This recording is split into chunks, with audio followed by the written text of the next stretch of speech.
Lorsqu'on parle d'argent, de nombreuses personnes oublient qu'il y a plusieurs étapes. Premièrement, il faut générer du cash. Ensuite, il faut le conserver. Il ne faut pas tout dépenser. Il faut ensuite pouvoir investir, en tout cas fructifier son cash. Et il y a également un autre aspect dont on parle beaucoup moins.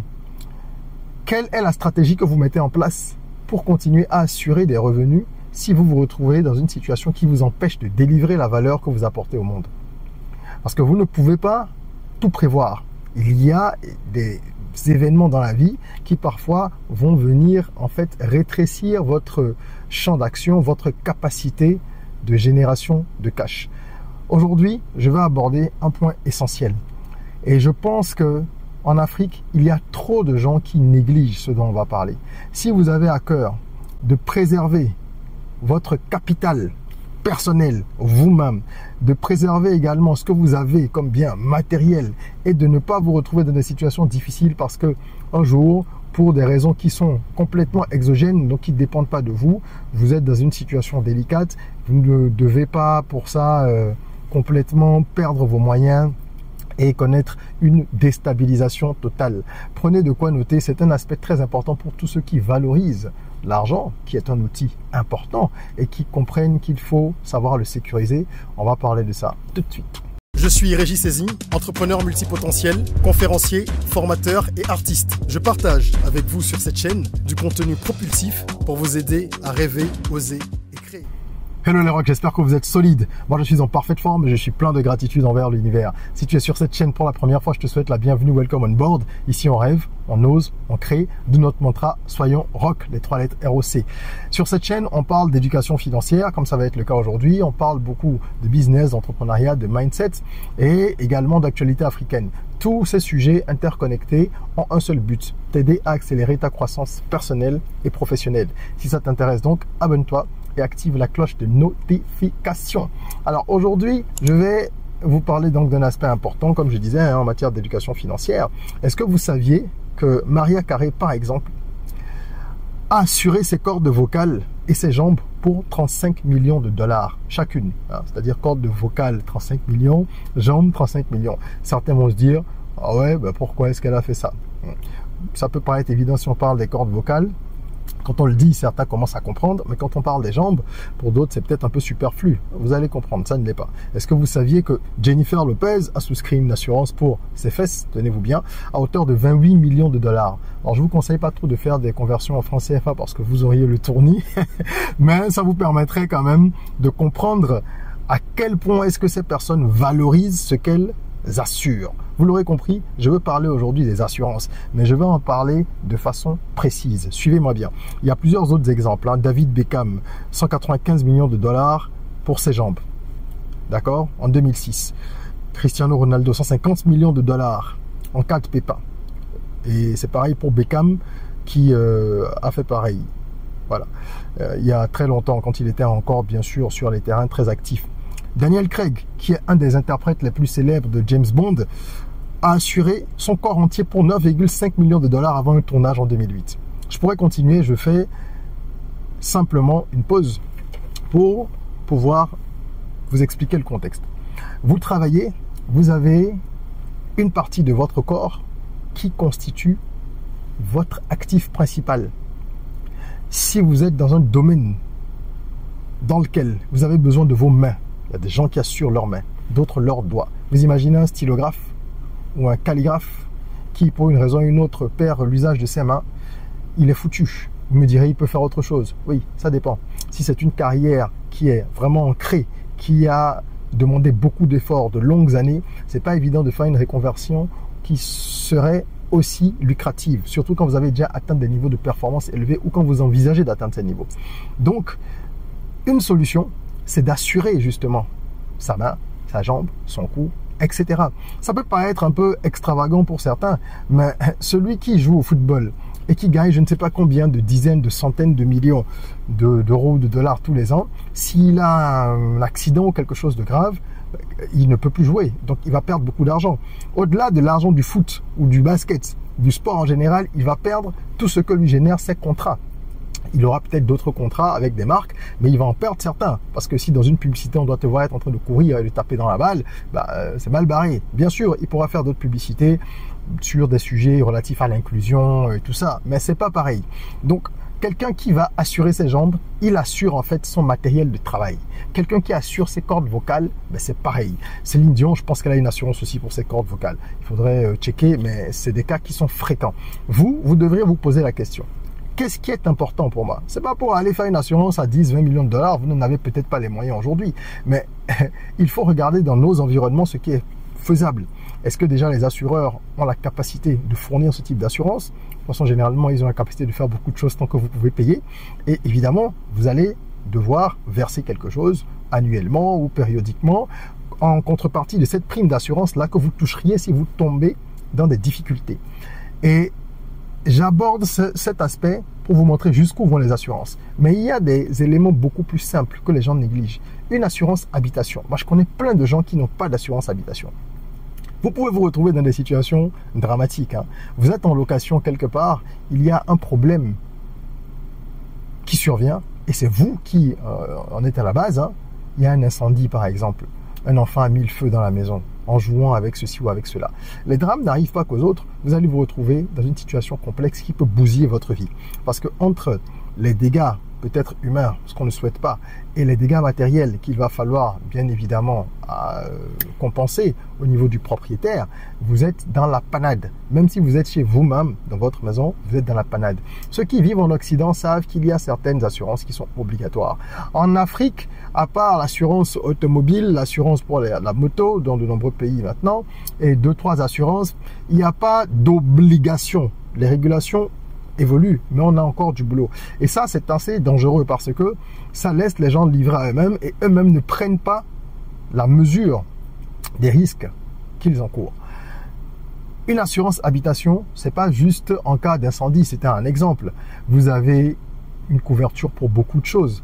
Vous pouvez payer moins de 100 000 francs par an si vous êtes dans un appartement de 2-3 pièces, ou même 4 pièces. D'accord? Après évaluation évidemment du type d'appartement, ça je parle d'un appartement de standing moyen, et ça vous couvrirait contre de nombreux pépins. Vol, bris de glace, il y a énormément de choses, même les dégâts des eaux, que vous pourriez en fait éviter de payer à 100% avec une prime d'assurance tout en ayant l'esprit assez tranquille. Donc vous devez développer ces réflexes-là. Si vous avez un local pour votre travail, c'est encore plus important professionnellement que d'avoir une assurance.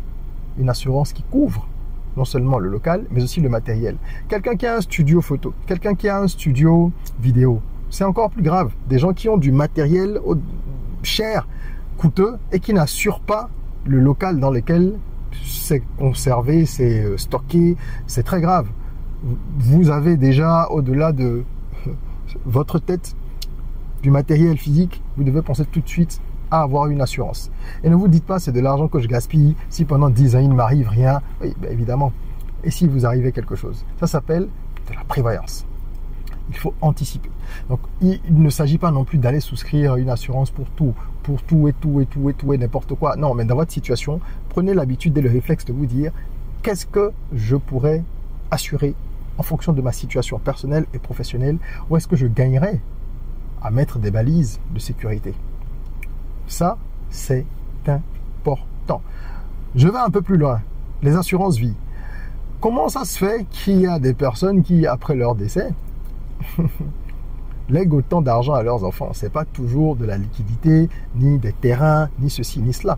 Il y a des gens qui souscrivent une assurance vie, simplement, en se disant, même si j'ai une situation classique, moyenne, que je gagne 300, 400, 500 000 par mois, je peux décider de souscrire une assurance qui, en fait, permettrait à mes ayants droit, c'est-à-dire mes enfants, enfin, les gens que vous aurez désignés.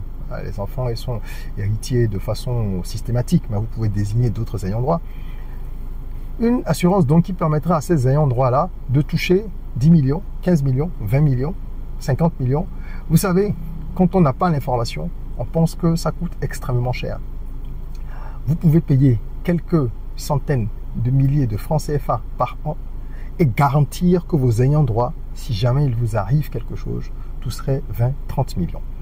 Je vous donne des exemples Mais je veux préciser que il y a évidemment un travail qui est fait par l'assureur d'abord pour évaluer votre situation. Si vous avez 25 ans et que vous allez souscrire une assurance vie, vous paierez certainement moins cher que quelqu'un qui a 35-40 ans, si vous êtes en bonne santé tous les deux. Et après, il y a des grilles, parce que plus vous allez prendre de l'âge, plus le niveau de risque en termes d'essai va être important dans la grille de l'assureur. Et en fonction de votre état de santé, de votre âge, du type de profession que vous faites. Si vous êtes un militaire, vous comprenez très bien que si vous allez à la guerre, vous allez devoir payer plus cher pour la même prime d'assurance, contrairement à quelqu'un qui, lui, travaille dans un bureau du matin au soir et n'est pas aussi exposé que vous. D'accord? Donc, je ne vous donne que des chiffres à titre illustratif, mais vous devez comprendre le mécanisme. Les assurances, ça peut vous permettre de mettre à l'abri votre famille et vous-même dans de nombreuses situations. Cette vidéo n'est sponsorisée par aucun assureur. Donc je le dis vraiment avec la plus grande bonne foi possible. C'est pareil pour la retraite. Je connais un monsieur, et je finirai là-dessus. Je connais un monsieur qui, il y a plusieurs décennies, était au cadre dans la banque. D'accord? Il a été à la tête de la BCAO dans un pays de la sous-région. Mais vraiment à la tête, hein, c'était le gouverneur de la BCAO dans un pays de la sous-région. Et il avait donc ses pairs qui avaient des situations, on va dire, similaires. Ils avaient un groupe où ils se retrouvaient. Donc, c'est vraiment des banquiers de haut niveau, de haut vol, avec des salaires faramineux, des primes à n'en plus finir et tout ça. Vous savez ce qui s'est passé? Ce monsieur, il a toujours eu un train de vie très modéré. D'accord? Il aurait pu flamber. Il ne le faisait pas vraiment. Voiture modeste, habitation clean mais modeste, jamais dans l'excès. Lorsqu'il s'est retrouvé à la retraite, certains de ses compères de l'époque, qui étaient eux-mêmes des directeurs dans de grandes institutions bancaires, ont eu des difficultés, puisqu'ils ont continué à se voir. Ils sont restés en de bons termes. Des gens qui avaient des actifs, hein, des terrains, certains des maisons en location, mais c'est pas loué tout le temps, une maison en location longue durée. Donc bref, le train de vie que vous avez aussi, vous pouvez gagner 10 millions, 20 millions, 50 millions par mois. Si votre train de vie est là et que vos revenus sont là, ça marche pas, vous allez être en difficulté. Bref, certains d'entre eux avaient du mal à subvenir à, je vais pas dire leurs besoins primaires, non, mais à continuer à mener la vie qu'ils menaient avant. Et ils étaient surpris de voir ce banquier, ce monsieur que je connais, lui vivre assez convenablement, continuer à voyager en business class. Comme je vous ai dit, c'est quelqu'un qui se fait plaisir, mais sans excès. Mais voilà, avec son statut, il était toujours en business class, il vivait assez bien, il allait en vacances, etc. Et il y en a un qui lui a dit un jour, mais toi, honnêtement, comment tu fais? Parce que j'ai l'impression que malgré la retraite et la chute des revenus, tu te sors toujours bien. Et il lui a rappelé ce qui se passait à l'époque. Il lui a dit, te souviens-tu que moi, je ne dépensais pas autant que vous quand on allait à tel endroit, et qu'il y a même des voyages auxquels je n'allais pas. Et vous me traitiez de radin. Mais à l'époque, moi je n'avais pas une assurance pour la retraite. J'en avais 4. C'est-à-dire que là où les autres payaient peut-être 300, 400, 500 000 par mois pour une assurance retraite, d'accord? Parce que leur revenu leur permettait d'avoir ce type d'assurance-là. Lui, il faisait pareil, mais 4 fois. Est-ce que vous vous rendez compte? Faites un petit calcul là. Partez même sur une base beaucoup plus modérée. Quelqu'un qui va mettre 50 000 en assurance retraite, d'accord? Pendant 20 ans. 20 ans. Les 50 000, ça fait 600 000 sur l'année. 20 ans, ça fait 12 millions. OK? Et avec les intérêts, etc., vous allez toucher, faire le calcul, regardez un simulateur en ligne parce que ça dépend du taux d'intérêt. Supposons même que ça tourne autour de 16-17 millions que vous récupériez. Lui, il a ça multiplié par 4, mais il a fait l'effort 4 fois à l'époque aussi. Donc, les assurances, lorsqu'on sait comment ça fonctionne et qu'on étudie un petit peu leur schéma, ça peut être bénéfique. Ça demande des sacrifices. À chaque fois que vous allez sortir de l'argent pour une assurance, surtout pour tout ce qui est assurance habitation, hein, comme je disais, ou même automobile, ben, ça ne vous sert pas parce que s'il n'y a rien et que rien ne vous arrive, ce que je vous souhaite, vous vous direz mon argent est parti en fumée. C'est mieux de faire ça que de faire l'inverse et de se retrouver dans une situation où finalement on ne peut pas faire grand chose. parce qu'on n'a rien prévu auparavant. Voilà.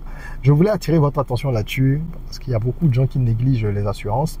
C'est une grosse machine à cash, hein. On peut considérer que oui, ce sont des escrocs, ce sont des gens qui, franchement, nous prennent de l'argent, font pas grand-chose à rien et à rien. Comme on peut chercher à réfléchir de façon alternative en se disant comment je pourrais en tirer parti, comment je peux sécuriser ma famille et avoir cette sécurité psychologique là aussi qui me permet d'être plus performant. Voilà. Je serais curieux d'avoir vos avis à ce sujet. N'hésitez pas en commentaire à donner votre point de vue pour qu'on échange.